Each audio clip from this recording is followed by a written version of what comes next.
আলোচ্য বিষয় সপ্তম শ্রেণীর তৃতীয় পর্যায়ক্রমিক মূল্যায়নের ভূগোলের প্রশ্নপত্র। এর আগে তোমাদের সপ্তম শ্রেণীর বাংলা এবং বিজ্ঞানের তৃতীয় পর্যায়ক্রমিক মূল্যায়নের প্রশ্নপত্র নিয়ে আলোচনা করেছি এবং তার উত্তর আমি দেখিয়ে দিয়েছি। তোমরা যারা দেখোনি তাই জন্য লিঙ্ক ডেসক্রিপশন বক্সে থাকবে, তোমরা সেখান থেকে দেখে নিতে পারো। তোমাদের তৃতীয় পর্যায়ক্রমিক মূল্যায়ন আগামী 25শে নভেম্বর থেকে 7ই ডিসেম্বরের মধ্যে অনুষ্ঠিত হবে। তৃতীয় পর্যায়ক্রমিক মূল্যায়নে তোমাদের পূর্ণমান থাকবে 70 এবং এর জন্য তোমরা সময় পাবে 2.5 ঘন্টা। তো তোমাদের প্রশ্ন এবং তার উত্তর শুরু করার আগে তোমাদের কোন কোন চ্যাপ্টার পরীক্ষায় থাকবে এবং কোন কোন চ্যাপ্টার থেকে কত নম্বরের প্রশ্ন আসবে সেইগুলো নিয়ে একটি ছোট্ট আলোচনা করছি। দেখো, তোমাদের প্রথমে যেটা থাকছে পৃথিবীর গতি, এখান থেকে এমসিকিউ থাকছে 2টো, 1 নম্বর প্রশ্ন থাকছে 2টো। এরপর দেখো ভূপৃষ্ঠের কোন স্থানের অবস্থান নির্ণয়, এখান থেকে এমসিকিউ থাকছে 2টো, তারপরে 1 নম্বর কোশ্চেন থাকছে 2টো। ঠিক তেমনি বায়ুচাপ থেকেও এমসিকিউ 2টো, 1 নম্বর প্রশ্ন 2টো। ভূমিরূপ, নদী, জলদূষণ থেকে কিন্তু এমসিকিউ 2টো, শুধু জলদূষণের ক্ষেত্রে 1 নম্বর প্রশ্ন থাকছে 1টা। এবং যে 1, 2, 3, 4, 5 এই যে 5টা যে চ্যাপ্টার আছে সেইটা মিলিয়ে 2 নম্বর প্রশ্ন থাকবে 2টো, 3 নম্বর প্রশ্ন থাকবে তোমাদের এখানে 2টো থাকবে এবং 5 নম্বরের প্রশ্ন 3টে থাকবে। এই 5টা চ্যাপ্টার মিলিয়ে মোট তোমাদের 45 নম্বরের প্রশ্ন থাকবে।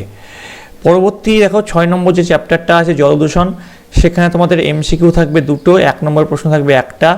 মাটি দূষণ থেকে এমসিকিউ 2টো, 1 নম্বর প্রশ্ন 1টা। এবং এই 6 আর 7 এই দুটো চ্যাপ্টার মিলিয়ে তোমাদের 2 নম্বর প্রশ্ন থাকবে 1টা, 3 নম্বর প্রশ্ন থাকবে 1টা। মোট 6 আর 7 নম্বরের চ্যাপ্টার থেকে তোমার প্রশ্ন হবে 11 নম্বরের।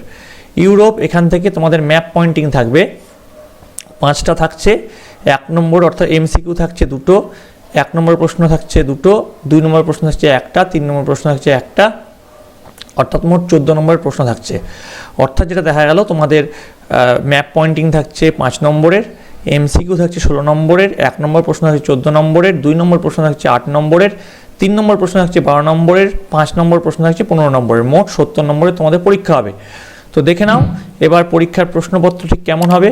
প্রথমে ইউরোপ থেকে যে ম্যাপ পয়েন্টিং আসবে বললাম, সেটা দেখো ইউরোপের রেখা মানচিত্রে নিম্নলিখিত বিষয়গুলি উপযুক্ত চিহ্ন প্রতীক চিহ্ন সহ বসাও। লন্ডন, উরাল পর্বত, ইউরোপের দীর্ঘতম নদী, বাল্টিক সাগর, জিব্রাল্টার প্রণালী। এছাড়াও আরও যেগুলো আসতে পারে সেগুলো তোমাদেরকে আমি দেখিয়ে দিচ্ছি। দেখো, ককেশাস পর্বত, ভলগা নদী, তুন্দ্রা বনভূমি, রুশ শিল্পাঞ্চল, লন্ডন, এগুলো কিন্তু আসতে পারে।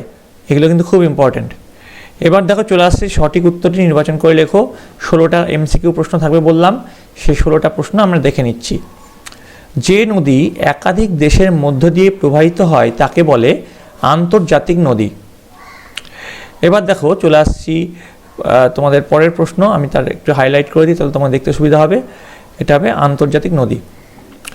উচ্চ প্রবাহে নদীর প্রধান কাজ হলো ক্ষয়। ইউরোপের বৃহত্তম হ্রদ হলো ল্যাডোগা। রুশ শিল্পাঞ্চলের প্রধান খনিজ সম্পদ হলো কয়লা। নর্দমার জল নিষ্কাশনে সবচেয়ে বেশি বাধা সৃষ্টি করে প্লাস্টিক। একটি সীসা ঘটিত রোগ হলো ডিসলেক্সিয়া।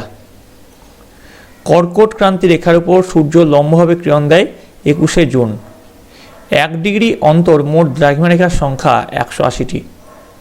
কলকাতা ও ঢাকার মধ্যে সময়ের ব্যবধান 30 মিনিট। নিরক্ষর রেখা কক্ষতলের সঙ্গে সর্বদা 66.5 ডিগ্রি কোণ করে হেলে থাকে। মূল মধ্যরেখা থেকে পূর্বে গেলে সময় এগিয়ে যায় কারণ পৃথিবী পশ্চিম থেকে পূর্ব দিকে ঘুরে চলেছে। মহাকাশচারীরা বিশেষ ধরনের পোশাক পরেন কারণ বাইরের বায়ুর চাপ ও শরীরের ভেতরের বায়ুচাপের সমতা রক্ষার প্রয়োজন। তারপরে চলে আসে 13 নম্বর, পৃথিবীর যে গতিশীল একথা প্রথম বলেন কোপার্নিকাস। ভারতের একটি আগ্নেয় পর্বতের উদাহরণ হল ভিসুভিয়াস। পরিবেশ দিবস পালিত হয় 5ই জুন। ভোপাল গ্যাস দুর্ঘটনাটি 1984 সালে ঘটেছিল। তো এই গেল তোমাদের যে 16টা এমসিকিউ প্রশ্ন। এবার দেখো চলে আসছে তোমার শূন্যস্থান পূরণ। 5টা শূন্যস্থান পূরণ থাকবে। তো 5টা শূন্যস্থান পূরণে তোমাদের পৃথিবীর বৃহত্তম নদীটি হলো, উত্তর লিখবে তোমরা অ্যামাজন নদী। কাগজ শিল্প থেকে একটি দূষিত বর্জ্য হলো সালফার ডাইঅক্সাইড। কৃষিকাজে ব্যবহৃত একটি কীটনাশক হলো প্যারাথিয়ন। 4 নম্বর, বায়ুর চাপ পরিমাপের যন্ত্রটি হলো ব্যারোমিটার। তারপরের প্রশ্ন, উচ্চচাপযুক্ত অঞ্চলে ড্যাশ আবহাওয়া বিরাজ করে? উত্তর লিখবে শান্ত আবহাওয়া বিরাজ করে। এবার দেখো বাম দিকের সঙ্গে ডান দিক মিলিয়ে লেখো। এখানেও থাকবে 5 একে 5, তোমার তো এখানে 5 হলো, এখানে 5 হলো, মানে 10। দেখো মকর সংক্রান্তি, এটা তোমরা মিল পাবে 22শে ডিসেম্বর। এই যে মকর সংক্রান্তির সঙ্গে 22শে ডিসেম্বর মিল হবে। মহাবিষুব, মহাবিষুব দেখো মহাবিষুব হচ্ছে 21শে মার্চ, তো মহাবিষুবের সঙ্গে 21শে মার্চ মিল হবে। ডোভারভেল পর্বত, ডোভারভেল পর্বত হচ্ছে নরওয়ে, তাহলে এটার সঙ্গে মিল হবে। হাজার হ্রদের দেশ কাকে বলে? ফিনল্যান্ডকে বলে, তাহলে ফিনল্যান্ডের সঙ্গে এটা মিল হবে। অশ্বক্ষুরাকৃতি হ্রদ কখন সৃষ্টি হয়? মধ্যগতিতে সৃষ্টি হয়, তাহলে অশ্বক্ষুরাকৃতি হ্রদের সঙ্গে মধ্যগতির মিল হবে। এবার দেখো চলে আসছি পরের যে প্রশ্ন, এক কথায় উত্তর দাও। 4 একে 4, তাহলে ওপরে দেখো আমাদের কত হলো? 5 আর 5-এ 10, আর এখানে দেখো 4, 14 নম্বর। আমরা কিন্তু দেখলাম এখানে আমাদের 14 নম্বরই প্রশ্ন আছে 1 নম্বরের। সেই 14 নম্বরের প্রশ্ন দেখে নাও। ভারতের বাঘেলখন্ড মালভূমি কোন ধরনের মালভূমির উদাহরণ? উত্তর লিখবে তরঙ্গায়িত মালভূমির উদাহরণ। জিপিএস এর পুরো কথাটি কি? উত্তর লিখবে গ্লোবাল পজিশনিং সিস্টেম। পরের প্রশ্ন, তিব্বত মালভূমি কোন দুটি পর্বতের মাঝে অবস্থিত? উত্তর লিখবে হিমালয় ও কুয়েনলুন পর্বতের মাঝে অবস্থিত। মূল মধ্যরেখার মান কত? উত্তর লিখবে 0 ডিগ্রি। এবার দেখো 4-এর দাগের যে প্রশ্ন আছে, অনধিক 30টি শব্দের মধ্যে নিচের প্রশ্নগুলি উত্তর দাও। 4-এর দাগের প্রশ্নের প্রতিটি প্রশ্নের মান আছে 2 করে। দেখো টিকা লেখো কোরিওলিস বল, কি লিখবে? উত্তর লিখবে 19বিংশ শতকে ফরাসি গণিতবিদ ও বিজ্ঞানী কোরিওলিস সর্বপ্রথম ঘূর্ণন সাপেক্ষে গতিশীল বস্তুর দিক বিক্ষেপকারী এই প্রকার বলের বিষয়ে আলোকপাত করেন বলে তার নামানুসারে এই বলের নাম হয়েছে কোরিওলিস বল। পৃথিবীর আবর্তনজনিত ঘূর্ণনের প্রভাবে ভূপৃষ্ঠের যে কোনো স্বচ্ছন্দ গতিশীল বস্তুর ওপর এক ধরনের বল কাজ করে, যা উক্ত বস্তুর দিক বিক্ষেপ ঘটায়। এই বলকে কোরিওলিস বল বলে। কোরিওলিস বলের বৈশিষ্ট্যগুলি হলো নিম্নরূপ। দিয়ে ক পয়েন্টে লিখবে এই বল সর্বদা বায়ুপ্রবাহের অনুভূমিক দিকের সমকোণে ক্রিয়াশীল হয়। খ দিয়ে লিখবে এই বলের পরিমাণ পৃথিবীর সর্বত্র সমান নয়, বিভিন্ন অক্ষাংশে এর মান বিভিন্ন মাত্রার, যথা নিরক্ষীয় অঞ্চলে 0 ডিগ্রি অক্ষাংশে 0%, 30 ডিগ্রি থেকে 50 ডিগ্রি অক্ষাংশে 50%, 60 ডিগ্রি থেকে 80 ডিগ্রি অক্ষাংশে 85 থেকে 90% এবং মেরু অঞ্চলে তথা 90 ডিগ্রি অক্ষাংশে 100% হয়। পরের প্রশ্ন, জলবিভাজিকা বলতে কি বোঝো? উত্তর লিখবে পাশাপাশি অবস্থিত 2 বা ততোধিক নদী অববাহিকা যে উচ্চভূমি দ্বারা পৃথক থাকে তাকে জলবিভাজিকা বা ওয়াটারশেড বলে। সাধারণত পাহাড়, পর্বত, মালভূমি ইত্যাদি জলবিভাজিকার ভূমিকা পালন করে। উদাহরণ কি? মধ্য এশিয়ার পার্বত্যভূমি হল পৃথিবীর সর্বপ্রধান জলবিভাজিকা। এই জলবিভাজিকা অঞ্চল থেকে পৃথিবীর সবথেকে বেশি নদী উৎপন্ন হয়ে ভূমির ঢাল অনুসারে বিভিন্ন দিকে প্রবাহিত হয়েছে। এর বৈশিষ্ট্য কি? জলবিভাজিকার বৈশিষ্ট্যগুলি হলো নিম্নরূপ। কপ দিবে প্রধান নদীর উপনদীগুলি জলের যোগান মূলত জলবিভাজিকার অঞ্চল থেকে আসে। খ সময়ের সাথে সাথে নদীগুলো জলবিভাজিকাকে ক্রমশ ক্ষয় করে তার উচ্চতা ও প্রশস্ততা উভয় হ্রাস করতে থাকে। গ জলবিভাজিকা অঞ্চল যতই বৃহৎ ও উঁচু হয় সংশ্লিষ্ট নদীগুলি ততই জলবহুল ও স্রোতস্বিনী হয়। চলে আসছি পরের প্রশ্নে, বিওডি কি? উত্তর লিখবে জৈব অক্সিজেন চাহিদা বা বিওডি বলতে জলে উপস্থিত জৈব পদার্থ যেমন জলজ ব্যাকটেরিয়া ও অন্যান্য অণুজীবের জলে দ্রবীভূত অক্সিজেনের চাহিদা বা ক্রমহ্রাসমান অবস্থাকে বোঝানো হয়। এটি মিলিমিটার প্রতি লিটার এককে প্রকাশ করা হয়। 4 নম্বর প্রশ্ন, মিশ্র কৃষি বলতে কি বোঝো? এর উত্তর তোমরা কি লিখবে? অনুকূল প্রাকৃতিক ও সাংস্কৃতিক পরিবেশের সুযোগ নিয়ে যে বাণিজ্যিক কৃষি ব্যবস্থায় একই কৃষি খামারে কৃষি জমি থেকে ফসল উৎপাদনের সাথে সাথে পশুপালন ও হাঁস মুরগির প্রতিপালন এবং ফল ও শাকসবজি উৎপাদন করা হয় তাকে মিশ্র কৃষি বলা হয়। এবার অনধিক 50টি শব্দে নিচের প্রশ্নগুলি উত্তর দাও। 3 × 4 12। দেখো প্রথম যে প্রশ্ন আছে, প্রশান্ত মহাসাগরের উভয় পাশে আগ্নেয়গিরি অবস্থান করছে, কারণ ব্যাখ্যা করো। এটা আগ্নেয় মেঘলা, ওটা এরকম টাইপেরও প্রশ্ন আসতে পারে, আগ্নেয় মেঘলা দিয়েও প্রশ্নটা আসতে পারে। তো উত্তর লিখবে প্রধানত প্রশান্ত মহাসাগরের উপকূল বরাবর অভিসারী পাত সীমান্তের অবস্থানের জন্যই এই আগ্নেয় বেষ্টনীর সৃষ্টি হয়েছে। পূর্ব উপকূলের আমেরিকা পাত এবং প্রশান্ত মহাসাগরীয় পাতের সংঘর্ষের ফলে এবং পশ্চিম উপকূলের এশিয়া পাত ও অস্ট্রেলিয়া পাতের সংঘর্ষের ফলে আগ্নেয়গিরিগুলি সারিবদ্ধভাবে সৃষ্টি হয়েছে। 2 নম্বর প্রশ্ন, নগরায়ন ও কৃষিকাজ কিভাবে মাটি দূষণ ঘটেছে। দেখো এখানে দুটো প্রশ্ন, একটা নগরায়ন একটা কৃষিকাজ, দুটোই লিখতে হবে। প্রথমে দেখো নগরায়ন দিয়ে শুরু করছি। কোনো সমাজ ব্যবস্থা গ্রাম্য অবস্থা থেকে ধীরে ধীরে শহরের অবস্থায় পরিণত হওয়ার প্রক্রিয়াকে নগরায়ন বলে। মূলত জনসংখ্যা বৃদ্ধির ফলে নগরায়নের প্রয়োজন হয়ে পড়ে। নগরায়নের ফলে বিভিন্নভাবে মাটি দূষিত হয়।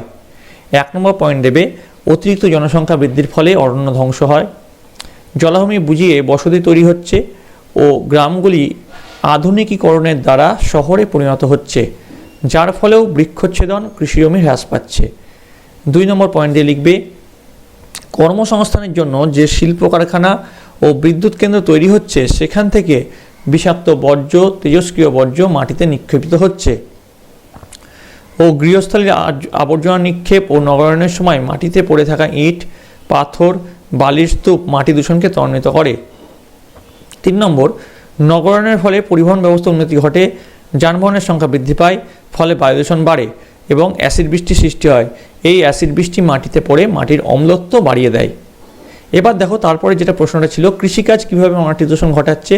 তো সেখানে লিখবে, কৃষিকাজের দ্বারা মাটি নিম্নলিখিতভাবে দূষিত হয়। যেমন 1 নম্বর, জমিতে অতিমাত্রায় রাসায়নিক সার ব্যবহারের ফলে মাটির সাধারণ বা জৈব গঠন পরিবর্তিত হয়ে লবণের পরিমাণ বেড়ে যায়, ফলে মাটি অনুর্বর হয়ে পড়ে।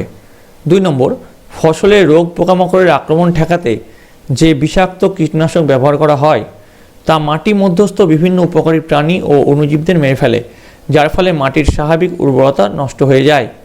3 নম্বর, কৃষিভূমিকে চাষাবাদের জন্য কর্ষণ করে ফেলে রাখলে বৃষ্টির জলে মাটির উপরিস্তর দ্রুত ধুয়ে যায়, ফলে মাটির উপরিভাগের পুষ্টিমূল্য অপসারিত হয়ে মাটিকে অনুর্বর করে তোলে। 3 নম্বর যে প্রশ্ন আছে সেটা হচ্ছে, পোল্ডার ভূমি কিভাবে তৈরি করা হয়। তো এর উত্তর তোমরা কি লিখবে, আধুনিক জ্ঞানবিজ্ঞান ও প্রযুক্তিবিদ্যার সাহায্যে মানুষ প্রকৃতির উপর যে দুঃসাহসিক আধিপত্য বিস্তার করতে পারে তার জ্বলন্ত দৃষ্টান্ত হলো নেদারল্যান্ডের পোল্ডার ভূমি। নেদারল্যান্ড অর্থাৎ নিচু ভূমি, অগভীর সমুদ্রগর্ভ বা জলভূমি থেকে উদ্ধার করা ভূমিকে পোল্ডার ভূমি বলে। নেদারল্যান্ডের জনসংখ্যার অনুপাতে কৃষিজমির পরিমাণ অনেক কম, সেজন্য ডাচরা সমুদ্রগর্ভ ভরাট করে কৃষিজমি ও অর্থনৈতিক কর্মক্ষেত্র বৃদ্ধি করেছে। এবার পোল্ডার ভূমির সৃষ্টির ইতিহাস পয়েন্ট করবে। সপ্তদশ শতাব্দীর প্রথমার্ধ থেকেই ডাচ বা ওলন্দাজরা বেলাভূমি বা সমুদ্র সৈকতে বাঁধ দিয়ে কৃষিক্ষেত্র ও জনবসতি গড়ে তোলে। 1920 খ্রিস্টাব্দের পর থেকে আধুনিক প্রযুক্তির সাহায্যে বৈজ্ঞানিকভাবে চক্রবাদ নির্মাণ করে নতুন নতুন পোল্ডার ভূমির সৃষ্টি করা হচ্ছে। এখনও পর্যন্ত জুইডার্জি প্রকল্পের মাধ্যমে ইসেল হ্রদের জল সমুদ্রে অপসারিত করে 6টি পোল্ডার ভূমি পুনরুদ্ধার করে চাষের উপযোগী করা হয়েছে। বিভিন্ন পর্যায়ে পোল্ডার ভূমি সৃষ্টি করা হয়, সেগুলি হলো, প্রথম পর্যায়ে পয়েন্ট দিবে, উত্তর সাগরের উপকূল বরাবর নেদারল্যান্ডসের বিভিন্ন অগভীর স্থান, প্রাচীনকালে মাটির বাঁধ, বর্তমানে বৃহত্তাকার কংক্রিটের চক্রবাদ দিয়ে সমুদ্রকে ঘিরে ফেলা হয়। এই বাঁধের ভেতর দিয়ে জল নিকাশি চক্রখাল থাকে, যার মাধ্যমে ভেতরের জল পাম্প করে সহজে সমুদ্রে ফেলা হয়। দ্বিতীয় পর্যায়, অতীতে হাওয়া কল, বর্তমানে বায়ুচালিত পাম্পের সাহায্যে সমুদ্রের পলিযুক্ত ঘোলা জল বাঁধের ভেতরে আবদ্ধ স্থানে ক্রমান্বয়ে ফেলা হয়। অতঃপর পলিস্থিতির নিচে বসে যাওয়ার পর উপরের স্বচ্ছ জল পাম্প করে চক্রখালের মাধ্যমে সমুদ্রে ফেলে দেওয়া হয়। এই পদ্ধতি একাধিকবার অনুসরণ করায় অগভীর সমুদ্রগর্ভ ভরাট হয়ে নিচু সমতল ভূমির সৃষ্টি হয়। তৃতীয় পর্যায়ে ভূমিভাগকে শুষ্ক করা হয়। নিম্ন সমতল ভূমির লবণাক্ত ভাব কাটানোর জন্য 4-5 বছর জমি ফেলে রাখা হয়। বৃষ্টির জল ধৌত প্রক্রিয়ায় জমিকে লবণমুক্ত করে। চতুর্থ পর্যায়, এরপর 5 থেকে 7 বছর ওইসব নিম্ন ভূমিতে হে, ক্লোভার, আলফালফা, বারসিম, গামা, সাবাদিলা প্রভৃতি পশুখাদ্যের চাষ হয়। পঞ্চম বা শেষ পর্যায়ে কৃষি ফসল গম, যব, আলু, বাল্ব, কন্দজাতীয় উদ্ভিদ, বিট, ওট, রাই, তামাক, সবজি ইত্যাদি এবং টিউলিপ, গ্ল্যাডিওলি, ড্যাফোডিল, কসমস প্রভৃতি ইত্যাদি নানা ধরনের প্রজাতির ফুল চাষ হয়। এইভাবে 10 থেকে 12 বছর পর একটি নিম্ন সমভূমি সম্পূর্ণভাবে কৃষিকাজের উপযুক্ত হয়ে ওঠে। এবার পরবর্তী যে প্রশ্ন, 4 নম্বর প্রশ্ন, দ্রাঘিমা রেখার বৈশিষ্ট্যগুলি লেখো। উত্তর লিখবে, পয়েন্ট দিবে দ্রাঘিমা রেখার বৈশিষ্ট্য, তার প্রথম পয়েন্ট দেবে বিস্তার। দ্রাঘিমা রেখাগুলি পৃথিবীকে উত্তর দক্ষিণে বেষ্টন করে আছে। নেক্সট পয়েন্ট, আকৃতি ও দৈর্ঘ্য। প্রত্যেকটি দ্রাঘিমারেখা অর্ধবৃত্ত এবং দৈর্ঘ্য সমান। মান, দ্রাঘিমারেখাগুলির মান মূল মধ্যরেখার পূর্ব ও পশ্চিমে ক্রমশ বৃদ্ধি পায়। দ্রাঘিমারেখার সর্বনিম্ন মান 0 ডিগ্রি, দ্রাঘিমারেখার সর্বোচ্চ মান 180 ডিগ্রি। এবার লিখবে কৌণিক যোগফল, প্রতিটি দ্রাঘিমার কৌণিক যোগফল 180 ডিগ্রি। এবার পরের পয়েন্ট দিবে প্রকৃতি। দ্রাঘিমারেখাগুলি পরস্পর সমান্তরাল নয়, দুই মেরুবিন্দুতে এগুলি মিলিত হয়েছে। নেক্সট পয়েন্ট দেবে অক্ষরেখার সঙ্গে সম্পর্ক। দ্রাঘিমারেখাগুলি অক্ষরেখাকে সর্বদা লম্বভাবে 90 ডিগ্রি কোণে ছেদ করে। নেক্সট পয়েন্ট দেবে স্থানীয় সময়ের সঙ্গে সম্পর্ক। একই দ্রাঘিমায় অবস্থিত প্রতিটি স্থানে একই স্থানীয় সময় হয়। তারপর পয়েন্ট দেবে প্রধান রেখা। প্রধান দ্রাঘিমা হলো মূল মধ্যরেখা, এর মান 0 ডিগ্রি। জলবায়ুর সঙ্গে সম্পর্ক। একই দ্রাঘিমা রেখার ওপর অবস্থিত বিভিন্ন স্থানের মধ্যে জলবায়ুর পার্থক্য লক্ষ্য করা যায়। তাহলে এই ছিল 4 দাগের প্রশ্ন। সরি, এটা হচ্ছে তোমাদের 5 দাগের প্রশ্ন ছিল। এবার দেখো পরের যে প্রশ্ন 6 দাগের প্রশ্ন, সেই 6 দাগের প্রশ্নতে আমরা চলে আসব। অনধিক 80টি শব্দের মধ্যে উত্তর লেখো, প্রতিটি প্রশ্নের মান আছে কিন্তু 5 করে। প্রথম যে প্রশ্ন আছে, মহিকার তত্ত্ব ও পাত সংস্থান তত্ত্বের আলোকে ভঙ্গিল পর্বতের উত্থান আলোচনা করো। উত্তর লিখবে ভঙ্গিল পর্বতের উৎপত্তির কারণ সম্পর্কে নানান মতবাদ প্রচলিত আছে। এদের মধ্যে গুরুত্বপূর্ণ তত্ত্বগুলির মধ্যে একটি হলো মহিকার তত্ত্ব বা জিওসিনক্লাইন থিওরি। মহিকার তত্ত্ব পয়েন্ট দেবে, দিয়ে লিখবে ভূতাত্ত্বিকদের মতে এখন যেসব জায়গায় ভঙ্গিল পর্বতগুলো অবস্থান করছে অতি প্রাচীনকালে সেখানে ছিল বিস্তীর্ণ অবনত অঞ্চল। ভূতাত্ত্বিক ভাষায় যার নাম মহিকাত বা অগভীর সমুদ্র। পরবর্তীকালে যুগ যুগ ধরে পলি পড়ে এই অগভীর সমুদ্র প্রায় ভরাট হয়ে গিয়েছিল। ক্রমাগত পলি জমার ফলে নিচের পলিস্তর পাললিক শিলায় পরিণত হয়। একসময় পলিস্তর বৃদ্ধির ফলে নিম্নমুখী চাপের পরিমাণও বেড়ে যায়। এরপর প্রবল পার্শ্বচাপের ফলে পাললিক শিলাস্তরে ভাঁজ পড়তে থাকে। পরবর্তীকালে এইসব ভাঁজগুলো দৃঢ়ভাবে সংঘবদ্ধ ও উঁচু হয়ে ভঙ্গিল পর্বতের সৃষ্টি করেছে। এবার দেখো প্রশ্নে এটা বলা হয়েছে পাত সংস্থান তত্ত্বের আলোকেও আলোচনা করতে বলেছে। তো দেখো এবার পাত সঞ্চালন তত্ত্ব ব্যাখ্যা। ভঙ্গিল পর্বতের উৎপত্তির কারণ সম্পর্কে নানান মতবাদ প্রচলিত আছে। এদের মধ্যে গুরুত্বপূর্ণ তত্ত্বগুলির মধ্যে একটি হলো পাত সংস্থান বা পাত সঞ্চালন তত্ত্ব বা প্লেট টেকটনিক থিওরি। তো পয়েন্ট দিবে পাত সঞ্চালন তত্ত্ব। বর্তমানে ভূবিজ্ঞানীরা পাত সঞ্চালন মতবাদের ভিত্তিতে ভঙ্গিল পর্বত সৃষ্টির প্রধান কারণ ব্যাখ্যা করেছেন। পাত সঞ্চালন তত্ত্ব অনুসারে ভূত্বক কয়েকটি গতিশীল পাতের সমন্বয়ে গঠিত, যারা গুরুমণ্ডলের নিচের দিকে অতি উত্তপ্ত ও তরল ম্যাগমা স্তরের উপর ভেসে থাকে। এক একটি পাত কেবল মহাদেশ কিংবা মহাসাগর অথবা দুই মিলে গঠিত হতে পারে, যেমন ইউরেশিয়ান প্লেট, আফ্রিকান প্লেট, ভারতীয় প্লেট, প্রশান্ত মহাসাগরীয় প্লেট প্রভৃতি। ভয়ঙ্কর উষ্ণতার ফলে ভূগর্ভের ম্যাগমা স্তরে যে পরিচলন স্রোতের সৃষ্টি হয় তার ফলে এই পাতগুলো গতি শক্তি লাভ করে এবং অতি ধীরগতিতে বছরে প্রায় 10 মিলিমিটার চলতে থাকে। এইসব গতিশীল পাতগুলোর মধ্যে যে কোনো দুটি পাত যখন পরস্পরের মুখোমুখি হয় তখন ওই দুটি পাতের সংযোগ রেখা বরাবর উপসাগর, সাগর কিংবা মহাসাগরের তলদেশে সঞ্চিত পাললিক শিলাস্তরের দুদিক থেকে প্রবল পার্শ্ববর্তী চাপে শিলাস্তরে ভাঁজ পড়ার ফলে শিলাচ্যুতি ঘটে এবং ভূমিকম্পের সৃষ্টি হয়। পাত সঞ্চালন তত্ত্বের ভিত্তিতে ভূমিকম্পের ফলে ভঙ্গিল পর্বত দুভাবে সৃষ্টি হতে পারে, যেমন ক, প্রচণ্ড ভূমিকম্পের ফলে পৃথিবীর ওপরকার কোনো জায়গা বসে গিয়ে বা উঁচু হয়ে ভূপৃষ্ঠের শিলাস্তরে ছোট ছোট ভাঁজের সৃষ্টি হয়। ভূমিকম্প যতই বাড়তে থাকে ভাঁজগুলো ততই বড় ও উঁচু হয়ে পরস্পরের কাছে চলে এসে ভঙ্গিল পর্বতের সৃষ্টি করে। আবার খ পয়েন্ট দিবে, প্রচণ্ড পার্শ্বচাপের ফলে ভূপৃষ্ঠের শিলাস্তরে ভাঁজ সৃষ্টি হয়। চাপ বেড়ে যাওয়ার সঙ্গে সঙ্গে ভাঁজগুলো বড় ও উঁচু হয়ে পরস্পরের কাছে এসে ভঙ্গিল পর্বত সৃষ্টি করতে পারে। ভঙ্গিল বা ভাঁজ শব্দটি পর্বতের একটি বিশেষ গঠন প্রক্রিয়ার নাম। তো দেখো পরের যে প্রশ্ন আসবে 2 নম্বর, পৃথিবীর প্রধান প্রধান অক্ষরেখাগুলির চিত্রসহ পরিচয় দাও। এখানে চিত্রসহ জানাতে বলেছে তোমাদের। তারপর প্রশ্ন 3 নম্বর আসতে পারে, দিন রাত্রির হ্রাস বৃদ্ধির চিত্রসহ আলোচনা করো। তো দেখো সেটার উত্তর তোমরা লিখবে, দিন রাত্রির দৈর্ঘ্যের হ্রাস বৃদ্ধির কারণ কেবলমাত্র 21শে মার্চ ও 23শে সেপ্টেম্বর এই দুটি দিন ভূপৃষ্ঠের সর্বত্র দিনরাত্রির দৈর্ঘ্য সমান হয়। বছরের অবশিষ্ট দিনগুলিতে একমাত্র নিরক্ষীয় অঞ্চল ছাড়া পৃথিবীর সর্বত্র দিনরাত্রির দৈর্ঘ্যের হ্রাস বৃদ্ধি হয়। দিনরাত্রির দৈর্ঘ্যের হ্রাস বৃদ্ধির প্রধান কারণ দুটি হলো, প্রথম পয়েন্ট দিবে পৃথিবীর পরিক্রমণ গতি এবং 2 নম্বর পয়েন্ট দিবে পৃথিবীর মেরুরেখার নিজের কক্ষতলের সঙ্গে 66.66 ডিগ্রি কোণ করে অবস্থিতি।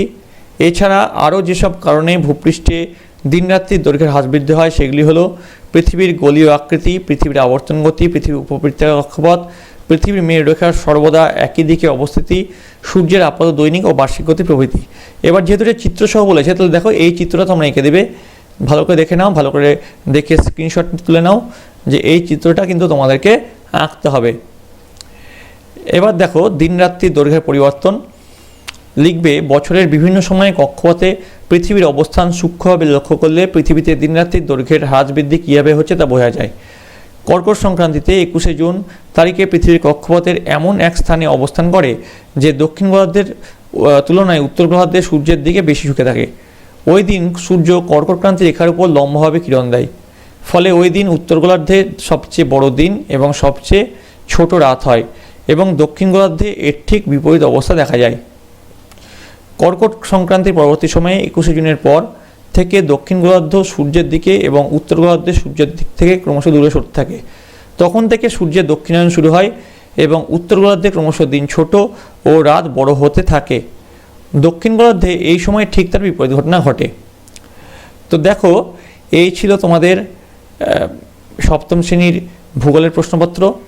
তো তোমাদের সুবিধার্থে তোমাদের যে 3 নম্বরের যে প্রশ্নগুলো আসবে এবং 5 নম্বরের যে প্রশ্নগুলো আসবে, আরও কয়েকটা প্রশ্ন তোমাদের জন্য নিয়ে এসেছি যেটা মডেল কোশ্চেন থেকে নেওয়া হয়েছে। এই প্রশ্নগুলো কিন্তু খুব ইম্পর্টেন্ট। তোমাদের যে কটা প্রশ্ন আজকে করলাম সেই সব প্রশ্নগুলো খুব ইম্পর্টেন্ট।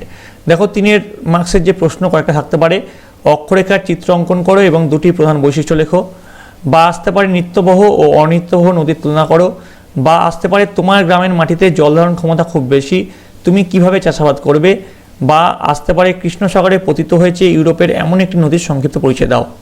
এবার দেখো 5 মার্কসের কটা 3টে প্রশ্ন আমি বলে দিচ্ছি, অনধিক 80 শব্দে উত্তর দাও। 23শে সেপ্টেম্বর থেকে 22শে ডিসেম্বর পৃথিবী ও সূর্যের মধ্যে অবস্থান ও তার প্রভাব আলোচনা করো।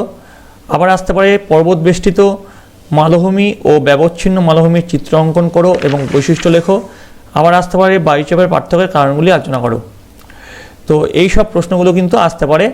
তো এর সাথে সাথে তোমাদের তৃতীয় পার্বিক মূল্যায়নের সপ্তম শ্রেণীর ভূগোলের প্রশ্নপত্র এবং তার উত্তর কমপ্লিট হয়ে গেল।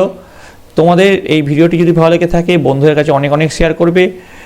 এছাড়াও তোমাদের বাকি যে সাবজেক্টগুলো আছে সেইগুলোর ভিডিও খুব তাড়াতাড়ি এই চ্যানেলে নিয়ে আসা হবে। তার জন্য তোমাদের অবশ্যই চ্যানেলটিকে সাবস্ক্রাইব করতে হবে এবং পাশে থাকা বেল আইকনটি প্রেস করে দিতে হবে, যাতে এই চ্যানেলে নতুন কোনো ভিডিও এলে তার সর্বপ্রথম আপডেট তোমাদের কাছে এসে পৌঁছায়। তোমরা সকলে তোমাদের বইটা খুঁটিয়ে পড়ো, এই প্রশ্নগুলো ভালোভাবে প্র্যাকটিস করো। আশা করি তোমাদের পরীক্ষা খুব ভালো হবে। তোমরা সকলে ভালো থাকো, তোমরা সকলে সুস্থ থাকো।